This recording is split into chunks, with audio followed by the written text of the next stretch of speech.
Good morning সকলকে। So আমার নতুন একটি ব্লগে আপনাদের সকলকে স্বাগত জানাই। তো ঘড়ির কাঁটায় বাজে এখন সকাল 10টা। আমরা তিনজনে ঘুম থেকে উঠে পড়েছি। আর আজকে আমাদের ঘুম থেকে উঠতে অনেকটাই দেরি হয়ে গিয়েছে, কারণ মনা না রাতে ঘুমায় না। ও রাত 1টা 1:30 পর্যন্ত জেগে থাকে, তাই আর আমাদের ঘুম হয় না। তাই সকালবেলা আমাদের ঘুম থেকে উঠতে অনেকটাই দেরি হয়ে যায়। সো যাই হোক, মনা ওর পাপার সাথে যতক্ষণ খেলা করছে আমি তাড়াতাড়ি করে চলে এসেছি কিচেনে। আর কিচেনে এসেই সবার প্রথমে রান্নার সব কিছু গোছগাছ করে নিয়েছি। আজকে আমি বানাবো ডিম দিয়ে আর আলু দিয়ে একটা পাতলা ঝোল। এই ঝোলটা খেতে আমার খুব ভালো লাগে। মনার পাপাও এই তরকারিটা খুব পছন্দ করে, তাই ভাবলাম আজকে সেটাই বানানো যাক। সো যেমন ভাবনা তেমন কাজ, আমি তাড়াতাড়ি করে লেগে পড়েছি রান্নার কাজে। আর আজকে আমি একদম পাটায় বাটা মশলা দিয়ে রান্না করব। অনেক দিন থেকে এই মিক্সিতে করা মশলার তরকারি খাচ্ছিলাম। সো ভাবলাম আজকে একদম পাটায় বাটা মশলা দিয়ে ঝাল ঝাল করে তরকারিটা রান্না করব। আর আমার ঝাল ঝাল তরকারি খেতে খুব ভালো লাগে। এরপর আমি তাড়াতাড়ি করে নুন হলুদ দিয়ে ডিমগুলো ভালো করে ভেজে নিয়েছি। তারপর আলুগুলোও ভেজে নিলাম। এরপর কড়াতে তেল দিয়ে জিরে ফোড়ন দিয়ে দিয়েছি। এরপর যে বাটা মশলাটা আমি করেছিলাম সেই বাটা মশলাটা দিয়ে দিলাম। এরপর এক এক করে ধনিয়া পাউডার, জিরা পাউডার, লবণ, হলুদ সব কিছু দিয়ে দিয়েছি। তারপর টমেটো আর আলুটাও দিয়ে দিলাম। এরপর ভালো করে কিছুক্ষণ টাইম সময় নিয়ে কষিয়ে নিতে হবে। সো এরপর আমার কষানো হয়ে গিয়েছে। এরপর আমি পরিমাণ মতো জল দিয়ে দিয়েছি। জলটা দেওয়ার পর কিছুক্ষণ টাইমের জন্য ঢাকনা চাপা দিয়ে দিতে হবে। এরপর ভালো করে ঝোলটা ফুটে গেলে এর মধ্যে গরম মশলা দিয়ে দেবো। আর যে ডিমগুলো ভেজে রেখেছিলাম সেই ডিমগুলোও দিয়ে দেবো। এরপর কিছুক্ষণ টাইম ফুটিয়ে নিলেই রেডি হয়ে যাবে আমার একদম টেস্টি টেস্টি ঝাল ঝাল ডিমের ঝোল।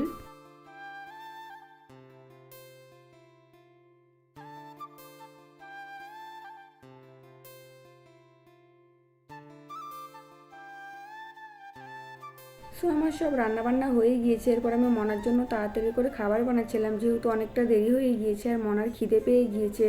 সো এদিকে মনার খাবারও রেডি হয়ে গিয়েছে। তারপর আমি খাবারটা নিয়ে চলে এসেছি ঘরে। এরপর আমি মনাকে তাড়াতাড়ি করে খাবারটা খাইয়ে দিচ্ছিলাম।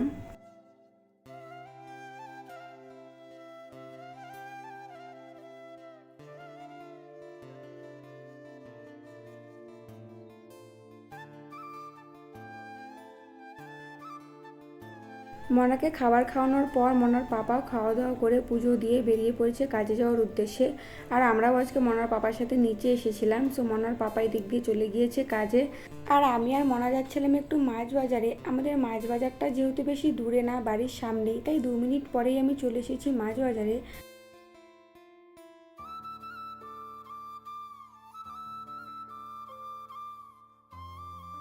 আর মাছ বাজারে এসে দেখি আজকে অনেক রকমেরই মাছ উঠেছে। যেহেতু আজকে রবিবার, রবিবারে অনেক রকমেরই মাছ উঠে। এরপর আমি এখান থেকে মাছ কিনে চলে এসেছি আমার দাদা শ্বশুরের দোকানে।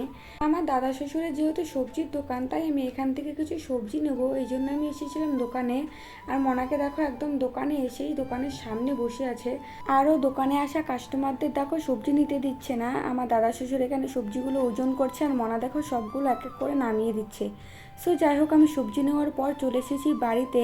আর বাড়িতে এসে প্রথমে মনাকে ঘুম পাড়িয়ে দিয়েছি, কারণ মনা যদি এখন জেগে থাকে আমি কোনো কাজে করতে পারবো না। মনা এখন শুধু কান্না করবে, তাই আগে ওকে ঘুম পাড়িয়ে দিয়েছি। এরপর কয়েকটা কাপড় অগোছালো ছিল, সেই কাপড়গুলোই আমি ভালো করে গুছিয়ে নিচ্ছিলাম। সবগুলো কাপড় ভালো করে গোছানোর পর আমি ঘরটাও মুছে নিচ্ছিলাম।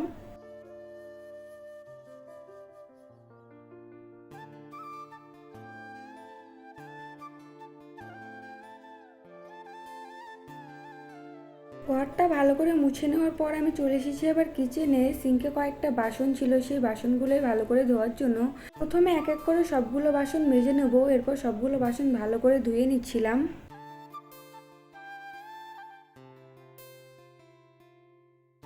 সো সবগুলো বাসন ধোয়ার পর আমি চলে এসেছি ঘরে। আর ঘরে এসে দেখি মনা ঘুম থেকে উঠে পড়েছে। তাই মনাকে খেলনা দিয়ে বসিয়ে আমি স্নান করে চলে এসেছি। স্নান করে আসার পর একটু ক্রিম লাগিয়ে নিলাম। এরপর চুলটাও ভালো করে বেঁধে নিচ্ছিলাম।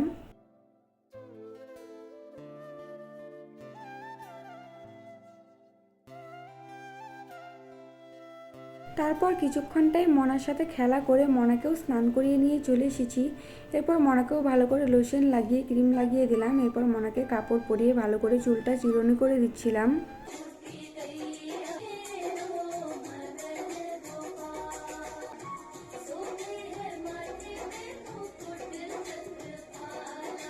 छोटी छोटी छोटी छोटी गैया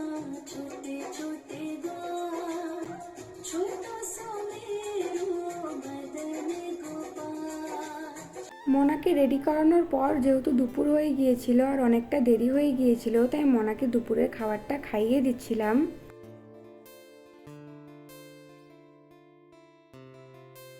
মনাকে খাবার খাওয়ানোর পর আমরা দুজনে মিলে একটু ক্যামেরার সামনে ঢং করছিলাম, দুজনে মিলে একটু রিলস বানাচ্ছিলাম।